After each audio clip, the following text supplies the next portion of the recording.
El sonido del cucharón golpeando mi cabeza fue seco, metálico, tan rápido que por un momento pensé que había sido un accidente. Pero cuando levanté la vista y vi los ojos de mi nuera, entendí que no lo era. «¿Quién cocina así, vieja inútil?», gritó Vanessa, apretando el mango del cucharón con tanta fuerza que sus nudillos se pusieron blancos. El caldo caliente se derramó sobre el suelo. Yo sentí un zumbido en los oídos, una mezcla de vergüenza y rabia contenida. Mi hijo, Andrés, estaba sentado en el sofá, a escasos metros de la cocina. No volteó, no dijo una palabra, solo subió el volumen de la televisión. En ese momento, algo dentro de mí se rompió. No fue el orgullo. Eso lo había perdido hacía tiempo. Fue algo más profundo. La certeza de que el amor de madre, si se entrega sin límites, puede convertirse en la soga que uno misma se pone al cuello. Pero antes de continuar, quiero hacerte una invitación muy especial. Suscríbete al canal y deja tu me gusta. Esto me ayuda a ver que me apoyas y disfrutas de mis historias. Y comenta aquí abajo desde qué ciudad nos estás viendo. Ahora, continuemos. Vanessa me lanzó una mirada fría. «Limpia eso y haz algo decente.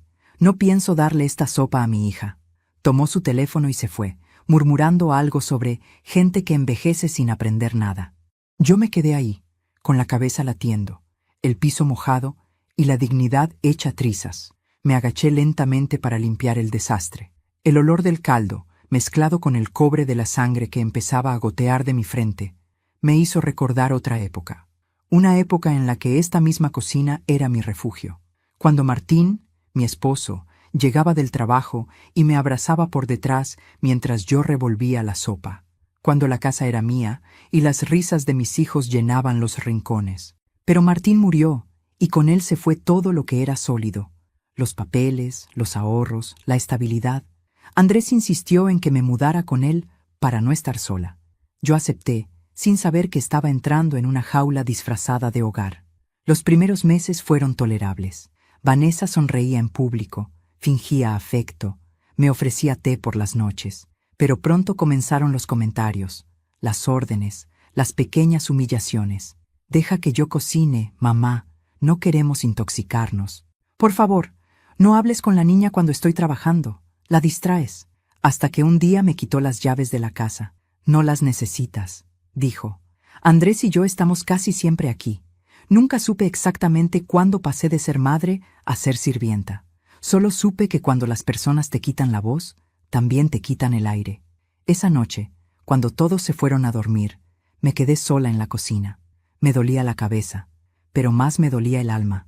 Me senté frente a la estufa apagada, mirando el reflejo de la llama imaginaria, y me hice una promesa silenciosa. No volvería a llorar, ni por Vanessa, ni por Andrés, ni por la mujer débil en la que me había convertido. El reloj marcaba las 11. Me levanté para guardar las ollas cuando lo escuché. Un estruendo, un golpe seco que hizo vibrar los platos del estante. Venía del sótano. Me quedé inmóvil. En esa casa nadie bajaba al sótano. Andrés siempre decía que estaba lleno de cosas viejas del anterior dueño, y Vanessa no permitía que nadie lo tocara. Pero aquella noche, el ruido no sonó como un accidente, sonó como una llamada. Me acerqué a la puerta del sótano. El pomo estaba frío. Giré lentamente y abrí. Un aire denso, húmedo, me envolvió. El olor a polvo, madera y metal oxidado llenó mis pulmones. Tomé una linterna del cajón y bajé los primeros escalones. El sonido de mis pasos resonaba con eco, como si alguien más caminara detrás de mí. Cuando llegué al final, la linterna iluminó algo que no esperaba ver. Una vieja mesa de trabajo, con herramientas, cajas y frascos cubiertos de polvo, y en medio, una caja de madera, cerrada con un candado. Encima, un papel amarillento con una sola palabra escrita: Ángela. El corazón me dio un vuelco. Esa letra, la reconocería incluso en la oscuridad. Era la de Martín, mi esposo muerto. Mis manos temblaban. Toqué la caja, sintiendo la textura áspera de la madera. El candado estaba oxidado, pero la tapa parecía ceder con un poco de fuerza. Intenté abrirla, sin éxito. Me quedé mirando esa caja durante minutos, con la respiración contenida. ¿Qué hacía algo así en el sótano de mi hijo? ¿Cómo había llegado hasta ahí? Martín había muerto hace más de 10 años, y todo lo suyo se había guardado o vendido. ¿Era una coincidencia? ¿O algo que él había planeado? Subí las escaleras despacio, con la linterna aún encendida. El silencio de la casa era tan espeso que podía escucharse el tic-tac del reloj de pared y el ronquido débil de Andrés en el sofá. Apenas cerré la puerta del sótano, escuché pasos arriba. Vanessa. Su voz sonaba molesta. ¿Qué haces levantada? Nada. Tuve sed. Pues apaga las luces, que aquí no hay electricidad gratis. Volvió a su cuarto sin esperar respuesta. Yo me quedé inmóvil, con una idea creciendo en mi cabeza. Esa caja no había aparecido por accidente. Esa noche no dormí. El zumbido del golpe en mi cabeza seguía ahí, pero ya no dolía tanto. Había sido una señal. El cucharón, la sopa, el estruendo, todo. Como si el universo me hubiera dicho que ya era hora de levantarme. Cuando amaneció, el primer rayo de sol entró por la ventana y cayó justo sobre la llave vieja que colgaba del clavo junto al reloj. Esa llave había estado ahí desde que llegué. Vanessa siempre decía que no servía para nada, pero yo la tomé, la observé bajo la luz, y algo me dijo que esa llave abriría la caja. Respiré hondo. Por primera vez en muchos años sentí una chispa encenderse en el pecho. No era ira, era determinación. Sabía que si abría esa caja, nada volvería a ser igual. Pero ya no me importaba, porque cuando una mujer ha sido humillada al punto de perder su reflejo, cualquier secreto se convierte en esperanza.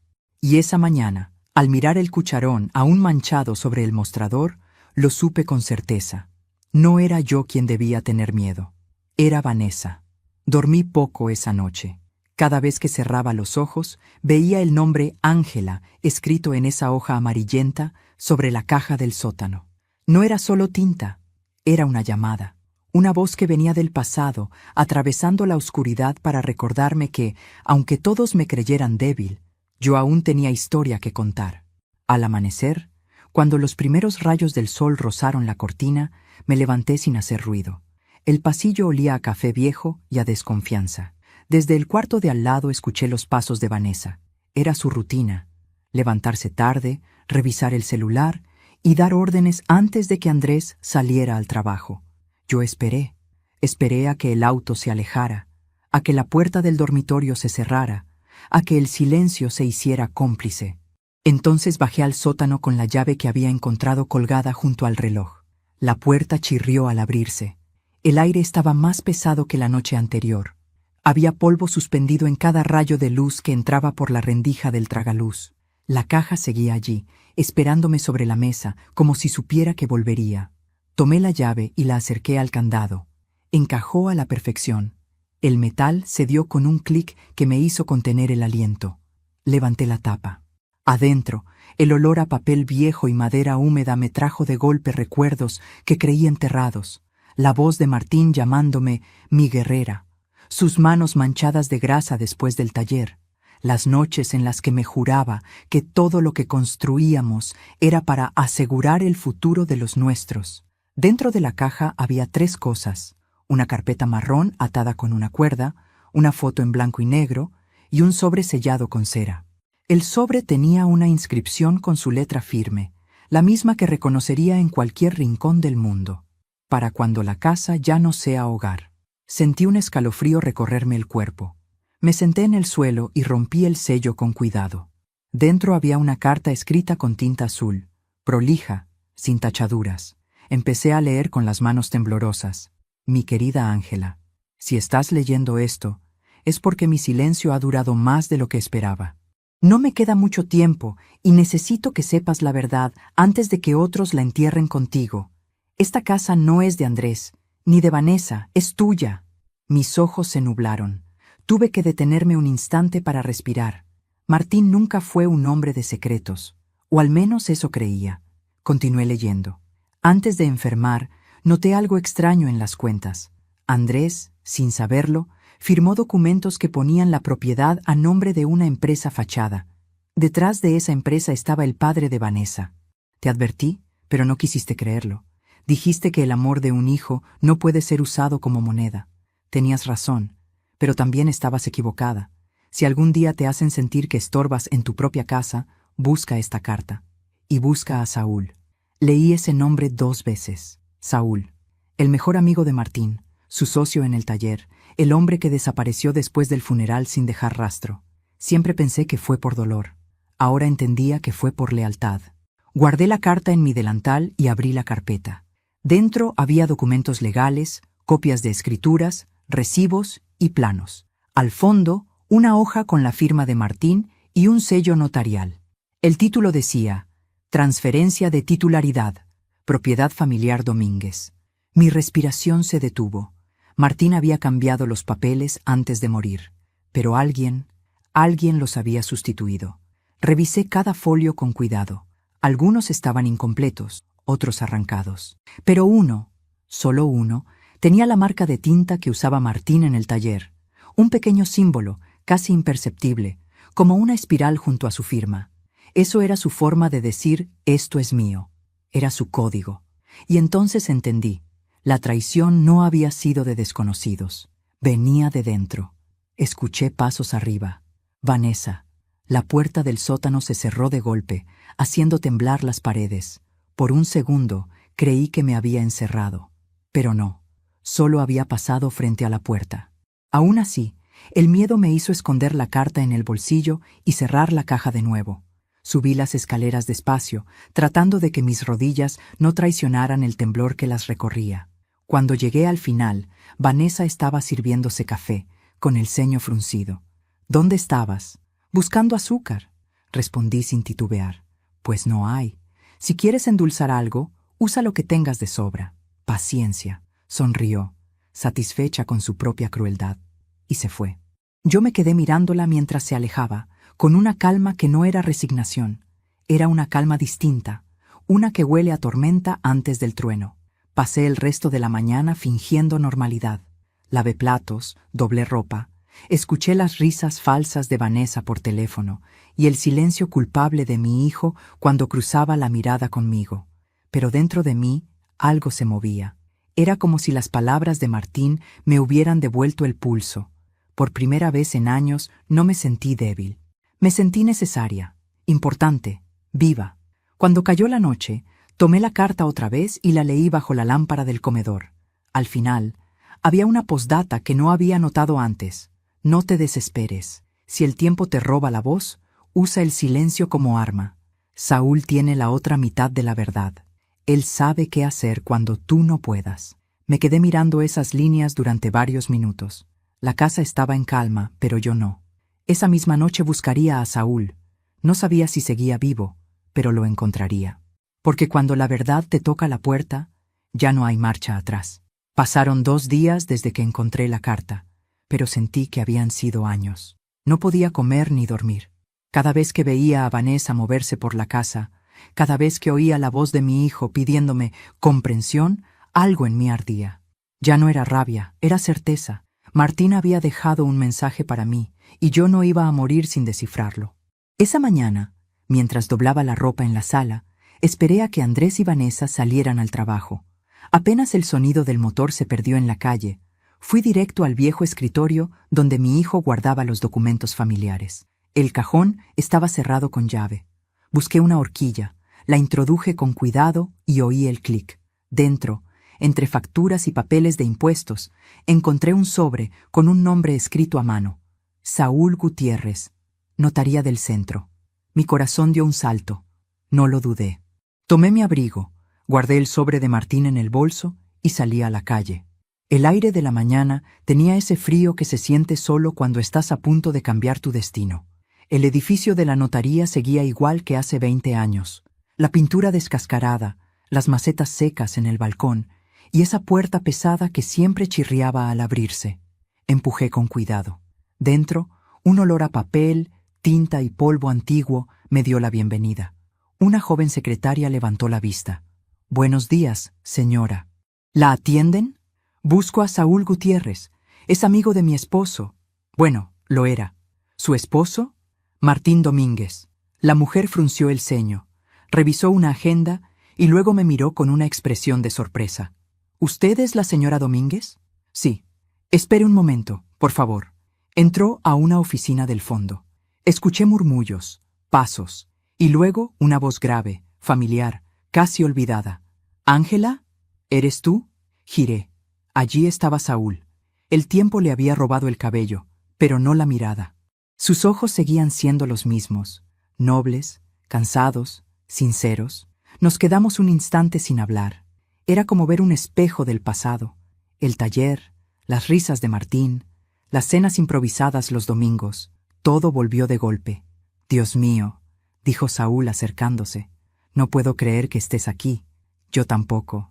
Pensé que nunca vendrías. Martín me envió», susurré, y le mostré la carta. Saúl la tomó con manos temblorosas, leyó en silencio. Cada línea parecía golpearle el alma. Cuando terminó, me miró con los ojos húmedos. «Sabía que un día esto iba a pasar», dijo en voz baja. «Tu esposo me pidió que guardara un sobre, pero cuando fui a entregártelo después del funeral, alguien vino antes que yo». «¿Alguien? ¿Quién?» «Un joven. Decía ser tu hijo». Sentí un frío recorrerme los huesos. «¿Andrés?» Saúl asintió. «Sí». «Firmó un recibo. Dijo que tú estabas enferma y que me agradecías por traerle los papeles del seguro. Me pareció raro, pero supe que Martín confiaba en él». «¿Y qué contenía el sobre?» «Una copia de las escrituras originales de la casa y una cláusula especial que blindaba tu propiedad si alguien intentaba transferirla sin tu firma». «¿Y qué hizo Andrés con eso?» «No lo sé, pero desde entonces nunca volví a verlo». Me senté, mareada. Sentía las lágrimas arder detrás de los ojos, pero no las solté. No todavía. «Entonces, ¿todo esto fue planeado por ellos?» «No exactamente», respondió Saúl. «Al principio tu hijo no sabía lo que hacía. Vanessa lo manipuló. Lo convenció de que era lo mejor para ambos, que tú estarías cuidada, que la casa seguiría en la familia». Reí, amarga, cuidada, claro, a golpes y humillaciones. Saúl apretó los labios. Martín lo sospechaba. Por eso grabó todo. ¿Qué? Sí, hay una cinta, Ángela. Una grabación que él dejó como prueba. ¿Dónde está? No lo sé con certeza, pero me dijo que la escondió en el lugar donde todo comenzó. Lo miré sin entender. ¿El taller? Exacto, el viejo taller detrás del jardín. Mi mente se llenó de imágenes, las herramientas, el olor a aceite, el banco de trabajo donde Martín pasaba horas, y una frase de su carta volvió a resonar en mi cabeza. Si el tiempo te roba la voz, usa el silencio como arma. Empecé a comprenderlo. Saúl me acompañó hasta la puerta. Antes de irme, me entregó una tarjeta. «Te ayudaré con todo lo que necesites. Martín me hizo prometer que cuidaría de ti». «No necesito que me cuiden», le dije con la voz firme. «Necesito justicia». Él sonrió, con orgullo. «Entonces, ya estás cumpliendo tu parte». Volví a casa caminando. El cielo estaba cubierto de nubes, como si el día también cargara un secreto. Cada paso que daba me acercaba a algo que no entendía del todo, pero que sentía profundamente. Martín me había preparado para sobrevivir. Esa noche, cuando todos dormían, salí al patio trasero. La luna iluminaba el viejo taller. Aún conservaba la puerta oxidada y las ventanas rotas. Empujé la hoja con cuidado y entré. El olor a grasa y madera envejecida me golpeó. Todo estaba igual que antes. El banco de trabajo seguía en su lugar, cubierto por una lona. La retiré. Bajo ella encontré una pequeña caja de herramientas y un compartimento sellado en la pared. Con un cuchillo logré despegar la tapa. Dentro había una cinta de cassette con una etiqueta escrita a mano. Evidencia, 2008. Mis manos temblaban. Esa cinta era lo que Saúl mencionaba, la prueba, el testimonio, el corazón de toda la verdad. No tenía un reproductor, pero no lo necesitaba aún. Solo verla me bastó para entender que lo que había empezado como una humillación en la cocina se estaba convirtiendo en algo mucho más grande. Una historia de traición, justicia y venganza lenta. Cuando regresé a la casa, Vanessa estaba en la puerta del dormitorio, esperándome. «¿Dónde estuviste?», preguntó, con una sonrisa forzada. «Tomando aire», respondí. «¿A las 11 de la noche?» «Sí, el aire no tiene horario, querida». Pasó a mi lado y noté que olía a vino. Su mirada era pesada, pero su sonrisa seguía siendo venenosa. «Ten cuidado, Ángela», susurró. «A veces el pasado mata más que el presente». Subí las escaleras sin responder. y mientras cerraba la puerta de mi habitación, apreté la cinta contra el pecho. Sabía que en esa cinta estaba la voz de Martín, y que cuando la escuchara, ya nada volvería a ser igual. Esa mañana, el cielo amaneció gris. Tenía el presentimiento de que algo iba a pasar. Hay días que huelen a tormenta, aunque no caiga una sola gota. Dejé la cinta escondida bajo una baldosa floja del pasillo. El corazón me latía con fuerza. Cada vez que pensaba en la voz de Martín, en esa prueba tangible de todo lo que sospechaba, sentía que la casa me observaba. Vanessa aún dormía y Andrés había salido temprano. Aproveché el silencio para revisar el pequeño mueble del recibidor. Ahí guardaban los recibos del banco. Buscaba cualquier rastro de la supuesta empresa que Martín había mencionado en su carta, pero no alcancé a abrir el primer cajón cuando escuché el chirrido de la puerta del dormitorio. ¿Buscando algo, vieja?, preguntó Vanessa, recostada contra el marco de la puerta, con los brazos cruzados. Me giré despacio. Solo iba a limpiar, mentí. ¿Limpiar?, rió con sarcasmo. No te pagan por espiar, Ángela. Caminó hacia mí, descalza, arrastrando las palabras como cuchillas. Últimamente andas muy curiosa, ¿no? Sales de noche, revisas cosas. No me gusta la gente que mete las narices donde no debe. Esta es mi casa, dije en voz baja, casi sin darme cuenta. La frase la descolocó. Se acercó tanto que pude sentir su aliento agrio. ¿Qué dijiste? Que esta casa fue mía antes que tuya. Entonces lo hizo. Con un movimiento rápido me empujó contra el mueble. Un florero cayó al suelo y se rompió en pedazos. El golpe me hizo perder el equilibrio. El eco del cristal fue tan fuerte que pensé que los vecinos lo oirían. Pero nadie vino. Nunca venía nadie. Eres una desagradecida, escupió Vanessa. Andrés te trajo aquí por pena, y ahora crees que puedes mandar. No, dije respirando hondo. No quiero mandar. Solo quiero respeto.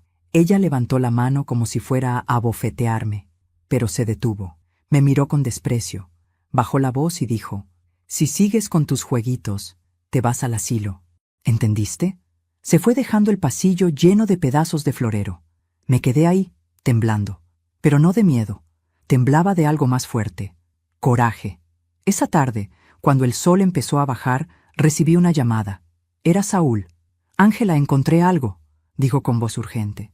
¿Qué es? La cláusula de la que hablaba Martín. Está en los archivos notariales. No es una transferencia común. Es una cláusula de reversión. ¿Qué significa eso? Que si se demuestra que la venta o cesión de la propiedad se hizo mediante engaño o abuso de confianza, la casa vuelve automáticamente a su propietario original o a su viuda. ¿A mí? Sí. Pero hay un problema. Necesitamos pruebas de ese engaño. Algo que demuestre que Andrés firmó sin saber lo que hacía. Me quedé en silencio. La cinta. Ahí podría estar la prueba, pero aún no la había escuchado. Dame un día, Saúl, le dije. Creo que tengo lo que necesitamos. Esa noche esperé a que todos durmieran. Saqué la cinta del escondite y la coloqué en un viejo radiocasete que aún guardaba en el closet. El sonido era débil al principio, lleno de estática, pero poco a poco la voz de Martín emergió entre los ruidos. Andrés, hijo, no firmes nada hasta que yo lo revise. Esa gente no busca ayudarte, busca quedarse con todo. Papá, no exageres. Vanessa habló con un abogado, dice que es solo un trámite. Ese trámite puede dejar a tu madre sin techo. Mi corazón se apretó. La grabación seguía. Ella no necesita tanto espacio, papá. Ella te dio la vida, muchacho. No le des la espalda por una mujer que no conoce ni tus silencios. No digas eso de Vanessa. No digo nada que no vea. El resto era ruido. Pero esas pocas frases bastaban. Era la confesión de un hijo cegado y de un padre que había visto venir la traición antes de morir. De pronto, oí un golpe en la puerta. Guardé la cinta, apagué el casete. Vanessa estaba allí, con los ojos entrecerrados. «¿Qué haces despierta?», preguntó. No podía dormir. «¿Qué escondes?». Nada. Entró sin permiso. Revisó la mesa, el closet, el suelo, hasta que vio el radiocasete. ¿Y esto? Solo escuchaba música vieja. ¿Música?, dijo, presionando el botón de play. El corazón me dio un vuelco, pero el casete no sonó. Lo había rebobinado justo antes de tiempo. «No tiene cinta», dijo, lanzándome una mirada desconfiada. La tomó y se la llevó. A partir de ahora, no quiero que uses mis cosas, dijo, cerrando la puerta. Cuando se fue, me derrumbé sobre la cama. Las lágrimas salieron solas, no por dolor, sino por impotencia. Vanessa tenía la cinta, la prueba, la última voz de Martín, pero no se la dejaría por mucho tiempo. Al día siguiente, fui al mercado temprano, fingiendo rutina. Compré lo justo y volví antes del mediodía. La casa estaba vacía. Subí al cuarto de ellos. Revisé el cajón de la cómoda. Ahí estaba, la cinta, guardada bajo unas bufandas. La tomé con cuidado. No me tembló el pulso. Por primera vez no me sentí víctima. Me sentí cazadora. Esa tarde llamé a Saúl y le conté todo. Guárdala, me dijo. No la uses todavía. Vanessa puede oírte. No pienso esconderme más, Saúl. Ángela, prométeme que no harás nada sola. Ya no estoy sola, respondí. Martín está conmigo. Cuando Andrés llegó esa noche, noté que algo en él había cambiado. Tenía los ojos rojos, como si hubiera llorado. Se sentó frente a mí, sin decir palabra. ¿Qué pasa, hijo?, pregunté. Vanessa me dijo que la empujaste. ¿Qué? Dice que la atacaste, que le gritaste que la casa era tuya. Reí con amargura. No la empujé. Ella me golpeó. No empieces, mamá. No empiece, repetí, alzando la voz por primera vez. Ella me humilló, Andrés, me golpeó. Y tú no hiciste nada. Su rostro cambió. Por primera vez vi un destello de duda, de culpa. Mañana hablaré con Saúl, le dije con calma. Quiero que estés. ¿Saúl? Sí. Tu padre confiaba en él. Se levantó bruscamente y se fue sin responder.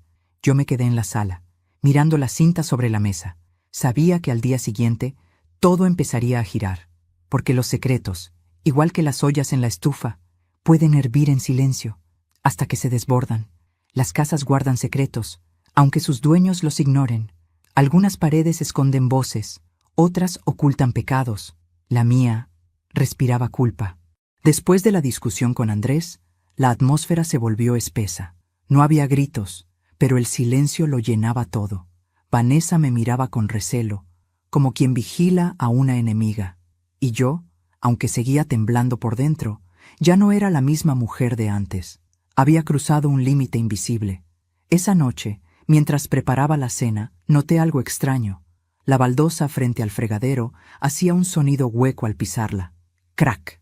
Un sonido corto, seco, como si debajo hubiera un espacio vacío.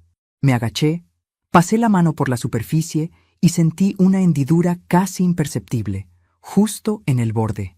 Al principio pensé que era una grieta más del suelo viejo, pero la curiosidad, o quizás la intuición, me hizo buscar una espátula y levantar con cuidado una esquina. El polvo salió volando y un aire frío subió desde abajo. Debajo de esa baldosa había un compartimiento oculto. Dentro, envuelto en una tela oscura, había algo metálico. Lo saqué con cuidado. Era una grabadora portátil de las antiguas, con un pequeño botón rojo aún cubierto de grasa. Junto a ella, una llave oxidada y un pedazo de papel doblado. Lo abrí. Solo tenía una frase, escrita con la letra firme de Martín. Si llegaste hasta aquí, significa que aún no te has rendido. Sigue el sonido del reloj. Me quedé mirando esas palabras, sintiendo cómo se mezclaban el miedo y la emoción. El reloj. ¿A qué se refería? Miré alrededor. El único reloj que había pertenecido a Martín era el viejo reloj de pared del comedor, ese que colgaba desde hacía años y que siempre se atrasaba 5 minutos, el mismo donde había encontrado la llave colgada días atrás. Me levanté y me acerqué a él. El tic-tac sonaba irregular, como si el tiempo dentro de esa casa también respirara con dificultad. Toqué el marco, moví la madera y noté que una parte estaba suelta. Al retirarla, cayó una fotografía antigua. En ella estábamos Martín y yo, recién casados, frente a esta misma casa.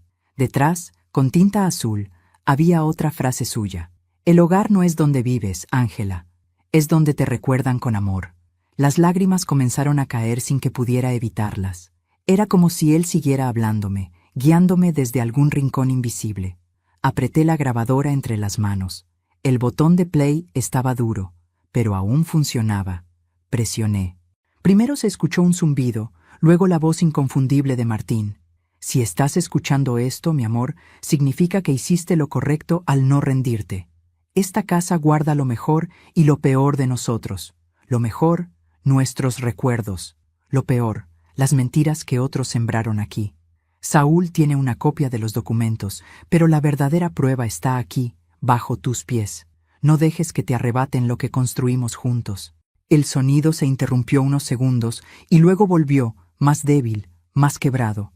Y si Andrés está ahí, dile que lo perdono, que aún tiene tiempo de elegir entre la verdad y la vergüenza. Apagué la grabadora con la respiración entrecortada. Martín había pensado en todo. Había dejado un mapa escondido bajo cada rincón, como si supiera que un día tendría que protegerme incluso después de muerto. Mientras guardaba la grabadora, oí la puerta principal abrirse de golpe. Vanessa había vuelto. Me apresuré a colocar la baldosa en su lugar, limpié el polvo y fingí estar secando los platos. Ella entró en la cocina y me miró sin hablar. Luego tomó un vaso de agua y se apoyó en el mostrador. ¿Dónde está mi radiocasete?, preguntó de pronto. No sé. Lo dejé aquí ayer. No he visto nada. Me observó unos segundos intentando leerme el rostro. Ten cuidado, Ángela, dijo al fin. A veces la gente vieja termina olvidando cosas y otras termina recordando lo que no debería. Se fue, dejándome el corazón helado. Esa noche me encerré en mi cuarto. Coloqué la grabadora, la llave y el papel dentro de una caja pequeña. No sabía para qué servía esa llave, pero tenía la corazonada de que abriría algo más que una puerta. Apagué la luz y recé en silencio. No pedí fuerza ni venganza, pedí claridad, porque a veces el alma necesita ver antes de actuar. Antes de continuar, dime aquí en los comentarios qué te está pareciendo esta historia hasta ahora y qué harías tú en mi lugar. No te vayas del video, porque lo que viene a continuación te pondrá la piel de gallina. Ahora sí, continuemos. A la mañana siguiente, el sonido del reloj me despertó. Era temprano, y el sol apenas iluminaba el comedor. Me acerqué al reloj otra vez y moví las manecillas con cuidado. Detrás del péndulo escuché un clic metálico. La pared vibró levemente. Una pequeña compuerta lateral se abrió.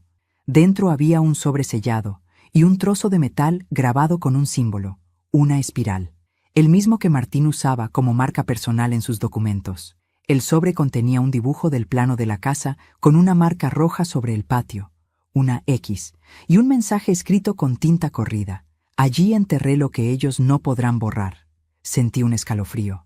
Miré hacia el jardín, ese mismo donde Vanessa solía tender la ropa, y comprendí que debajo de esa tierra había algo más que raíces. Guardé todo en mi delantal y esperé a que salieran. Mientras los observaba subir al coche, no pude evitar sonreír. Ellos creían que me estaban vigilando, pero en realidad eran los prisioneros de una verdad que aún no conocían. Porque cada rincón de esa casa, cada grieta, cada baldosa, guardaba la voz de un hombre que aún seguía protegiéndome desde el silencio.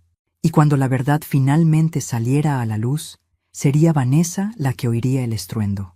Amaneció con el cielo cubierto de nubes pesadas, grises, como si la casa misma supiera lo que estaba a punto de ocurrir.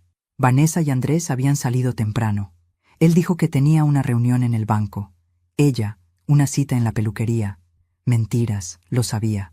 Pero agradecí el silencio que dejaron atrás. Era el momento perfecto. El jardín estaba húmedo por la lluvia de la noche anterior. El aire olía a tierra fresca y a destino. Tomé la pala del cobertizo y caminé hasta el punto exacto marcado en el plano, junto al limonero, donde Martín y yo habíamos enterrado hace décadas una cajita con recuerdos de nuestra boda. Solo que esta vez no buscaba amor, buscaba verdad. Cada palada era un golpe al pasado. Las raíces se enredaban en la pala como si la tierra intentara resistirse. Pero no me detuve.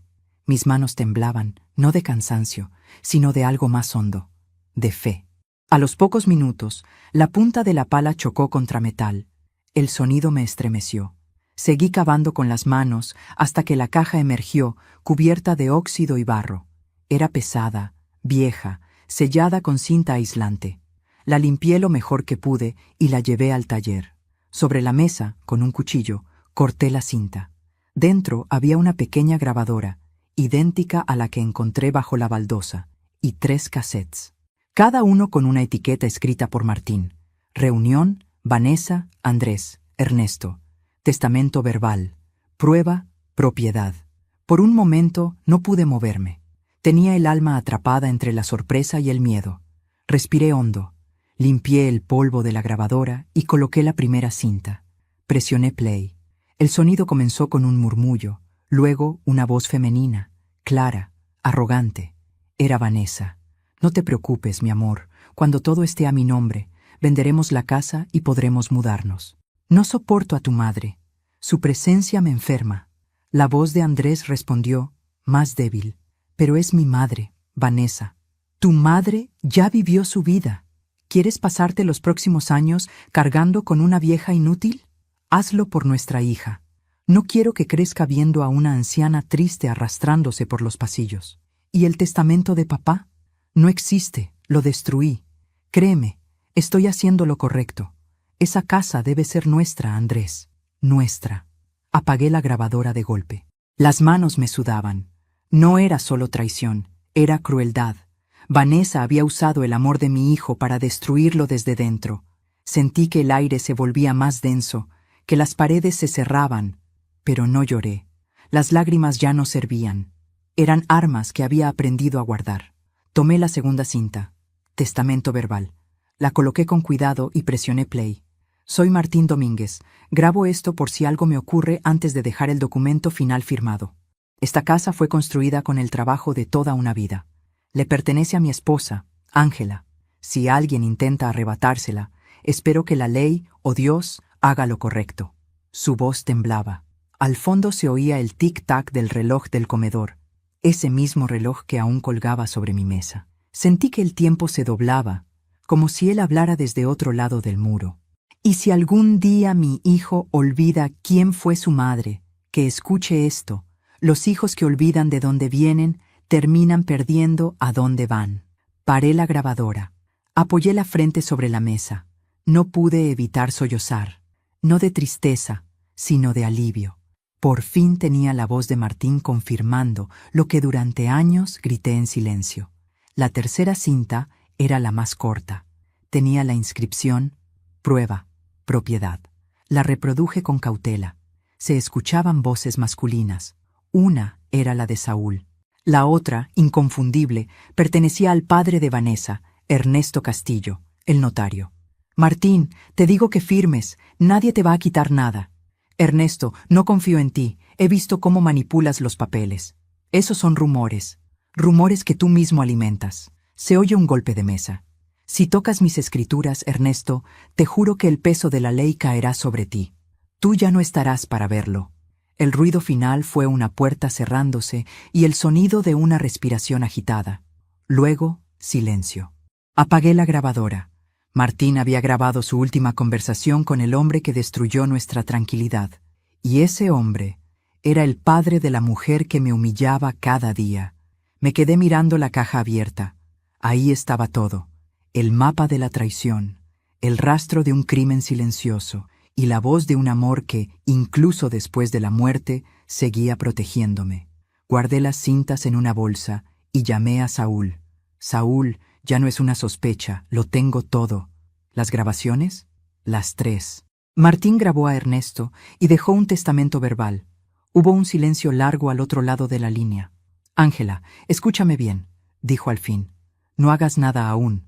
¿Por qué? Porque si Ernesto llega a enterarse de que las tienes, puede hacerte daño. Ya me hicieron daño, Saúl, ahora es mi turno. Colgué antes de que pudiera convencerme de lo contrario. Esa tarde, mientras el sol se escondía, volví a la cocina, el mismo lugar donde todo comenzó. El cucharón colgaba aún del gancho de la pared. Lo miré sin miedo. El metal reflejaba mi rostro, pero ya no era el de una mujer derrotada. Era el de alguien que estaba lista para recuperar lo que le arrebataron. Pensé en Vanessa, en sus palabras, en su desprecio, y sonreí, porque no había nada más poderoso que una mujer que deja de tener miedo. El reloj del comedor sonó 8 veces. Cada campanada me recordó la voz de Martín. Usa el silencio como arma. Y eso haría. Esperaría, observaría, y cuando menos lo esperaran, hablaría. Dicen que el veneno más efectivo no es el que mata rápido, sino el que se sirve con una sonrisa. Esa tarde, mientras ponía la mesa del comedor, recordé esa frase que mi madre solía repetir cuando alguien la traicionaba. No hablaba de matar, ella jamás lo habría hecho. Hablaba de justicia, de esa justicia que no necesita gritar, solo esperar el momento exacto para actuar. La mesa estaba impecable, mantel blanco, copas brillantes, las flores favoritas de Vanessa en el centro. Hasta encendí velas, como si de verdad quisiera celebrar algo. Pero en realidad, lo que se iba a celebrar esa noche no era una reconciliación. Era el principio del fin. Llamé a Andrés y Vanessa a cenar. También invité a Saúl, con la excusa de que quería agradecerle por ayudarme con unos papeles del banco. Andrés pareció sorprendido. Vanessa fingió cortesía. «¡Qué detalle, Ángela!», dijo, sonriendo con ese aire de superioridad que siempre le salía natural. «Pensé que ya no cocinabas». «Para ocasiones especiales, sí», respondí, sirviendo el vino con calma. Cuando todos se sentaron, la casa estaba bañada por la luz tenue de las velas. Parecía una escena tranquila, casi familiar, pero bajo la superficie, el aire era denso. Yo podía sentir cómo los ojos de Vanessa me examinaban, buscando algo fuera de lugar. Saúl fue el primero en romper el silencio. «Hace años que no comía una sopa tan buena, Ángela». «Gracias, Saúl», dije mirándolo a los ojos. «La receta es de Martín». El nombre de mi difunto esposo hizo que Andrés bajara la mirada y que Vanessa apretara la copa con fuerza. «¿Y qué clase de papeles son los que estaban viendo?», preguntó Vanessa con su tono más dulce. «Nada importante», respondí, como si no tuviera peso. «Solo algunas cosas viejas de Martín». Saúl tomó un sorbo de vino y dijo con calma: «Aunque viejas, esas cosas resultaron muy interesantes». Vanessa frunció el ceño. «¿A qué se refiere?». «A ciertos documentos legales, escrituras, grabaciones y... bueno, una sorpresa». La tensión empezó a crecer. Andrés me miró, nervioso. Yo mantuve la compostura. «Tranquilos», dije. «Esta noche no quiero discutir, solo quiero compartir algo». Me levanté y caminé hacia el aparador. Tomé una pequeña grabadora y la coloqué sobre la mesa, la misma que había encontrado bajo la baldosa. «Esto», dije, «lo grabó Martín antes de morir. Pensé que era justo que todos lo escucháramos». Vanessa se levantó de golpe. «¡Apaga eso!», gritó. «No tienes derecho». «Si no tienes nada que ocultar», respondí sin mirarla. «No debería preocuparte». Presioné play. La voz de Martín llenó el comedor, firme, sereno, inconfundible. «Soy Martín Domínguez. Si alguien está escuchando esto, es porque ya no estoy aquí. Esta casa, por ley y por amor, pertenece a mi esposa, Ángela. Mi hijo Andrés ha sido engañado por Ernesto Castillo y su hija Vanessa. Firmó sin entender que le estaban robando a su propia madre. Saúl tiene las pruebas. Y mi única petición es que la verdad se sepa, que quien mancilló esta familia pague por lo que hizo». Silencio. Solo el sonido del reloj del comedor. Vanessa temblaba. Andrés estaba pálido. Saúl la observaba con los brazos cruzados, en completo silencio. Eso es falso», tartamudeó Vanessa. «Es un montaje». «¿Montaje?», preguntó Saúl, sacando una carpeta del maletín. «¿También son falsos los documentos con la firma de tu padre? ¿Y los recibos bancarios a tu nombre, con transferencias de la cuenta de Martín?». Vanessa se quedó sin voz. Andrés miró a su esposa con los ojos abiertos de par en par. «¿Qué hiciste, Vanessa?», susurró. Ella se levantó bruscamente. «Nada. Tu madre está detrás de todo esto. Siempre quiso separarnos». Me acerqué despacio. Cada palabra mía fue una daga envuelta en calma. «Vanessa, el amor no se roba. Y lo que tú hiciste no fue amor, fue codicia». Andrés se levantó, tambaleando. «¿Es cierto, Vanessa? ¿Mi padre tenía razón?». Ella lo miró con desesperación. «Lo hice por ti, por nuestra hija. ¿Robando a mi madre? ¿Manipulando los papeles de mi padre?». Vanessa rompió a llorar, pero ya nadie la escuchaba. Saúl colocó sobre la mesa una copia de la cláusula de reversión. «Con esto, Ángela puede recuperar la casa legalmente». «¿Y tú, Vanessa?». Tendrás que responder por falsificación de documentos y fraude patrimonial. Ella se desplomó en la silla. La máscara se había caído. Andrés se tapó el rostro. «Dios mío», susurró. «¿Qué hemos hecho?» Yo me senté de nuevo. Mi voz salió tranquila, serena, casi maternal. «No hemos hecho nada, hijo. Solo hemos escuchado lo que siempre estuvo ahí. La verdad no se destruye, solo se entierra. Y tarde o temprano, vuelve a salir a la luz». Vanessa se levantó, tambaleante. «Esto no se va a quedar así», dijo, señalándome con el dedo.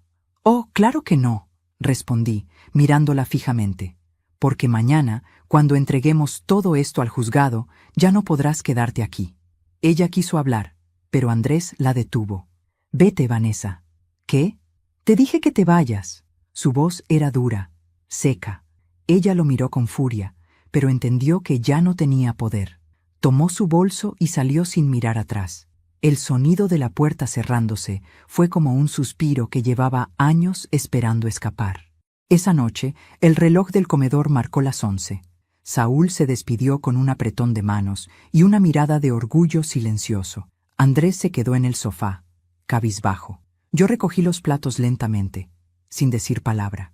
Cuando terminé, me acerqué a él. Le acaricié el cabello, como cuando era niño. «Hijo», dije, «las mentiras siempre encuentran su final. A veces, solo hay que tener paciencia para verlas caer». Él levantó la vista, con lágrimas en los ojos. «Perdóname, mamá». «No tienes que pedirme perdón», respondí, sonriendo con tristeza. «Solo prométeme que esta vez no volverás a bajar la cabeza». Esa fue la última cena que compartimos los tres bajo el mismo techo. No hubo brindis, ni risas, ni despedidas amables. Pero hubo algo más valioso, la verdad sobre la mesa. Y en ese silencio posterior, supe que Martín, desde donde estuviera, sonreía. Porque el amor, cuando es honesto, siempre termina ganando. A la mañana siguiente, el sol entró por primera vez en mucho tiempo sin parecer una amenaza. La casa, esa que tantas veces me pareció una prisión, olía a pan tostado y café. Y, por extraño que suene, por fin sentí que el aire me pertenecía. Vanessa se había ido en medio de la noche. Andrés no dijo a dónde, y yo no pregunté. A veces el silencio duele menos que las respuestas. Me senté en el comedor, frente al reloj. El mismo reloj que había marcado cada humillación, cada lágrima, cada esperanza. Ahora sonaba distinto. Ya no medía la espera. Marcaba la libertad. Alrededor de las 10 escuché golpear la puerta. Era Saúl. Entró con una carpeta y un sobre en la mano. «Buenos días, Ángela», dijo con voz grave pero cálida. «Buenos días, Saúl. ¿Es lo que creo?» «Sí», respondió sentándose frente a mí. «Es la última carta que Martín me pidió entregarte. Me hizo prometer que solo lo haría cuando todo estuviera claro». Me temblaron las manos al tomar el sobre. Era grueso, con mi nombre escrito en esa letra firme que conocía mejor que la mía. La abrí lentamente. Dentro había 2 documentos doblados y una carta de varias páginas. El olor a papel antiguo y tinta seca me llenó los ojos de lágrimas. Comencé a leer. «Mi querida Ángela, si esta carta ha llegado a tus manos, significa que Saúl cumplió su palabra y tú la tuya. No rendirte. Sé que has sufrido más de lo que imaginé, pero también sé que siempre tuviste la fuerza que yo admiré desde el primer día que te vi». Mis ojos se nublaron. Cada palabra era una caricia que venía del otro lado del tiempo. No pude evitar que te lastimaran, pero pude dejarte algo que nadie podrá quitarte. En este sobre hay 2 cosas, una cláusula legal y una decisión moral. La cláusula devuelve esta casa a tu nombre, de manera irrevocable. Nadie podrá venderla, hipotecarla ni transferirla mientras vivas. La decisión, en cambio, te pertenece. Pasé a la segunda hoja. La tinta se había corrido un poco, como si la hubiera escrito con prisa o emoción. He decidido dejar una pequeña cuenta a nombre de Andrés, con la condición de que se use para la educación de su hija. No quiero castigar a los inocentes por los errores de los adultos, pero la administración de esa cuenta estará a tu cargo. Tú decidirás cuándo y cómo se usará. No es venganza, Ángela, es equilibrio, que cada quien coseche lo que sembró, pero que la semilla buena siga dando fruto. Apoyé la carta sobre la mesa. El reloj marcaba las 11:30. El sol caía justo sobre la silla de Martín, la misma donde él solía sentarse a leer el periódico. Por un instante, creí verlo ahí, mirándome, con esa sonrisa serena de quien sabe que, al final, todo encajó. Saúl esperó en silencio, dándome tiempo para procesar cada palabra. «Tu esposo era un hombre sabio», dijo al fin. «Lo era», respondí, con una sonrisa triste, «y me conocía demasiado bien». «Hay algo más», añadió, abriendo la carpeta. «Aquí está la copia oficial del registro de propiedad. Tu nombre vuelve a figurar como titular. Y esta vez, Ángela, nadie puede cambiarlo». Me quedé en silencio. Durante años me habían hecho sentir que no tenía nada, que era una carga, un estorbo, una sombra del pasado. Y ahora, con un solo documento, Martín me devolvía todo: la casa, la dignidad y el sentido de pertenecer a algo que aún era mío. Andrés bajó las escaleras en ese momento. Su rostro estaba cansado, sus ojos hinchados. «¿Puedo hablar con ustedes?», preguntó con voz baja. Saúl asintió y le cedió el asiento. Yo lo miré sin decir palabra. «Mamá», empezó. «Hablé con Vanessa. Dice que va a irse con su padre. No quiero volver con ella, pero tampoco quiero perder a mi hija». «No tienes por qué perderla», le respondí. «Pero debes aprender a cuidarla como no supiste cuidarme a mí». Él asintió, con lágrimas contenidas. «Lo sé. Tu padre pensó en eso», dije, entregándole la carta. «Ahí está su última voluntad». Andrés leyó en silencio. Sus labios se movían, pero no decía nada. Cuando terminó, levantó la vista. «Papá», susurró, apenas audible, y se echó a llorar, como un niño. Lo abracé. Por primera vez en muchos años, lo abracé sin rencor. No para consolarlo, sino para liberar a los dos. Cuando Saúl se despidió, el cielo empezaba a nublarse otra vez. Le di las gracias, no solo por cumplir su promesa, sino por no rendirse ante el tiempo. «Martín estaría orgulloso de ti, Ángela», dijo al irse. «Y yo de él», respondí. Cerré la puerta y me quedé un momento mirando el jardín. Las flores blancas que había plantado con Martín estaban en plena floración. Una brisa suave movía los pétalos como si el aire quisiera aplaudir. Me senté en el porche y volví a leer la última línea de la carta. «Cuando todo esto termine, no llores por lo que perdiste. Sonríe por lo que sobrevivió. Tú». Esa tarde, tomé una taza de té y miré alrededor. La casa ya no era un campo de batalla, era un santuario. No de silencio, sino de verdad. Puse la carta de Martín en un marco sobre la repisa del reloj, y mientras el tic-tac llenaba el aire, comprendí algo. Mi esposo no solo me había dejado una casa, me había dejado una lección sobre la dignidad, el perdón y el amor que trasciende la muerte. Al caer la noche, la pequeña nieta de Ángela entró corriendo desde la puerta. «Abuela, mira lo que dibujé», gritó, mostrando un papel lleno de corazones. La tomé en brazos. «Es hermoso, mi amor. ¿Puedo quedarme contigo esta noche?» «Claro, cariño. Esta casa también es tuya». La niña sonrió. Y en esa sonrisa supe que el ciclo se había cerrado, que la historia de dolor, traición y pérdida había dado paso a una nueva generación que crecería entre amor y memoria. El último favor de Martín no fue legal, fue espiritual. Me enseñó a cerrar las heridas sin rencor y a recordar que, a veces, la justicia no llega con ira, sino con paz. Pensé que todo había terminado, que el silencio que ahora habitaba en la casa era señal de paz. Pero con Vanessa, el silencio siempre fue el preludio de una tormenta. Pasaron 3 días desde su partida. Andrés se quedó conmigo, ayudando a limpiar, intentando recomenzar. La niña dormía tranquila, sin los gritos ni el veneno que solían llenar el aire. Sin embargo, una mañana, el timbre sonó con una violencia que heló mi sangre. Eran 2 agentes de policía.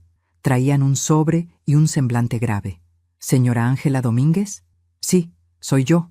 Debe acompañarnos a declarar. Ha sido acusada de agresión física y robo de pertenencias personales por la señora Vanessa Castillo». Por un instante, todo giró a mi alrededor, pero no dije una palabra. Solo asentí, tomé mi abrigo y les pedí permiso para avisar a mi abogado. Llamé a Saúl. «Te dije que no había terminado», le murmuré. «Tranquila, Ángela», respondió. «Déjame llegar antes que tú». En la comisaría, el aire olía a humedad y papeles viejos. Vanessa estaba allí, maquillada, fingiendo fragilidad. Su padre, el notario corrupto, estaba a su lado, con un maletín en la mano. Me miró con una sonrisa apenas disimulada. Al final, la verdad siempre sale. ¿Verdad, señora Domínguez?, dijo con ironía. Saúl llegó unos minutos después, con paso firme. Sí, señor Castillo, respondió él. La verdad siempre sale, y a veces trae pruebas. Los policías comenzaron a leer los cargos. Vanessa lloraba, fingiendo sollozos. Yo solo la observaba, no con odio, sino con una serenidad que la desarmaba. Sabía que el miedo más grande para una persona como ella no era el castigo, era verse descubierta. Cuando terminaron de leer, Saúl habló. Con el permiso de la autoridad, presentaré evidencia que refuta cada palabra de la denuncia. Sacó una carpeta. Adentro estaban las grabaciones, las copias de las transferencias bancarias y el audio donde Vanessa admitía manipular a Andrés para apropiarse de la casa. El oficial dio play. No soporto a tu madre. Su presencia me enferma. Cuando todo esté a mi nombre, venderemos la casa. El llanto de Vanessa se detuvo. Su rostro cambió de color. Ernesto intentó interrumpir. Eso no prueba nada. Podría ser una edición. Saúl sonrió. También traje los originales, firmados y sellados por un perito judicial. El silencio en la sala fue sepulcral. El oficial levantó la mirada. Señor Castillo, ¿tiene algo que declarar sobre su participación en las escrituras falsas? No. Tenemos también su voz en esta cinta, añadió Saúl. Negarlo sería perjurio. Vanessa lo miró aterrada. Su padre, pálido, tomó aire y bajó la cabeza. No quiero hablar sin mi abogado, dijo. En ese momento entendí que Martín tenía razón. El silencio puede ser un arma, porque mientras ellos hablaban, manipulaban y mentían, yo esperé. Y el tiempo, como juez silencioso, hizo su trabajo. El oficial cerró la carpeta. Se procederá a abrir una investigación. Por ahora, la señora Domínguez queda libre de toda acusación. Vanessa gritó. Esto no es justo. Ella me arruinó la vida. No, hija, respondí con calma. Te la arruinaste tú cuando confundiste amor con poder. La miré a los ojos, y por primera vez, ella bajó la mirada. Salí de la comisaría y respiré el aire fresco de la calle. El viento soplaba fuerte, como si quisiera borrar los restos de un pasado podrido. Saúl caminó a mi lado sin hablar. Solo cuando llegamos al coche dijo, Martín estaría orgulloso. No lo hice por orgullo, respondí. Lo hice por paz. Nos quedamos un momento en silencio, mirando el horizonte. Sabíamos que no era el final judicial, pero sí el emocional. Ellos se hundirían en su propio lodo, y yo, al fin, podía volver a vivir sin miedo. Esa noche, ya en casa, miré a mi nieta dormir. Su respiración suave llenaba el cuarto de un sonido que curaba. Pensé en todo lo que había pasado, en cada golpe, cada lágrima, cada pérdida, y comprendí que, a veces, la venganza más profunda no es destruir al enemigo, sino sobrevivirle con dignidad. Me senté frente al reloj. El tic-tac seguía sonando, firme, constante, y mientras el tiempo avanzaba, sentí que el alma de Martín aún estaba ahí, observando, esperando el amanecer de un nuevo día, porque la justicia no siempre llega con ruido, a veces llega en silencio, igual que el amor verdadero. La vida tiene una manera curiosa de cerrar los círculos. A veces no lo hace con gritos ni venganzas, sino con un simple silencio, como el crepitar del fuego bajo una olla. Esta mañana, después de tantos años, volví a hacer sopa. La misma sopa que estaba cocinando el día en que Vanessa me golpeó con el cucharón y mi hijo subió el volumen de la televisión para no oír mis lágrimas. Pero esta vez, el silencio era distinto. No dolía, era paz. El vapor subía lento, llenando la cocina con ese aroma familiar de hogar, de infancia, de dignidad recuperada. Mientras revolvía, recordé el sonido del cucharón cayendo al suelo, el eco del golpe, el sabor metálico de la humillación, y sonreí, porque aquel día creí que todo había terminado, cuando en realidad apenas estaba empezando. El fuego chispeaba, miré mis manos, marcadas por los años y las cicatrices, y las vi firmes, seguras. Cada arruga era una historia, cada línea, Una lección. Andrés entró en la cocina, con la niña en brazos. «Huele bien, mamá», dijo, sonriendo. «Es la receta de tu padre», respondí, removiendo con calma. La sopa que hacía cuando queríamos recordar que seguíamos juntos, aunque todo se desmoronara afuera. La pequeña se acercó a la olla y preguntó con esa curiosidad pura que solo los niños conservan. «¿Por qué lloras, abuela?» «No lloro, mi amor», dije limpiándome las mejillas. «Es el vapor de la sopa». Ella rió, y esa risa llenó la cocina con una luz que ni el sol habría podido ofrecerme. Me senté un momento, dejando que el fuego siguiera su curso. Miré alrededor, la mesa, las cortinas, el reloj del comedor marcando su tic-tac constante. Todo tenía la misma forma, pero ya nada era igual. Vanessa y su padre enfrentaban sus consecuencias. Andrés había encontrado el valor que el miedo le había robado. Y yo había recuperado mi voz. Una voz que no necesitaba gritar. Bastaba con estar, con existir, con sostener la mirada sin bajar los ojos ante nadie. Me acerqué al reloj y acaricié el marco de madera. Allí, detrás, seguía guardada la última carta de Martín. No la volví a leer. No hacía falta. La llevaba grabada en el corazón. El fuego que destruye también calienta, Ángela. Depende de cómo lo uses. Recordé esas palabras y miré la llama bajo la olla. El fuego seguía siendo el mismo de siempre, pero yo ya no. Había aprendido a usarlo para iluminar, no para arder. Serví 3 platos, uno para Andrés, otro para la niña, y uno más, el de Martín. Lo puse frente a su silla vacía, junto al periódico que aún conservo. La niña preguntó, «¿Y ese plato, abuela?» «Es para quien nunca se fue». Ella sonrió, sin entender del todo, y siguió comiendo. El viento movió las cortinas, y por un instante juraría que escuché su voz, no como recuerdo, sino como presencia, suave, serena. «Lo lograste, Ángela». Cerré los ojos y respiré hondo. Sí, lo había logrado. Sin odio, sin miedo, con fuego y con ternura. Cuando terminé de comer, apagué la estufa.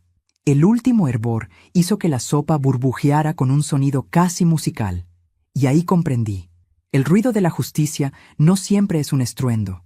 A veces suena como una sopa lista, como una olla que canta, como la vida que vuelve a su cauce después de la tormenta. Fui hasta el jardín.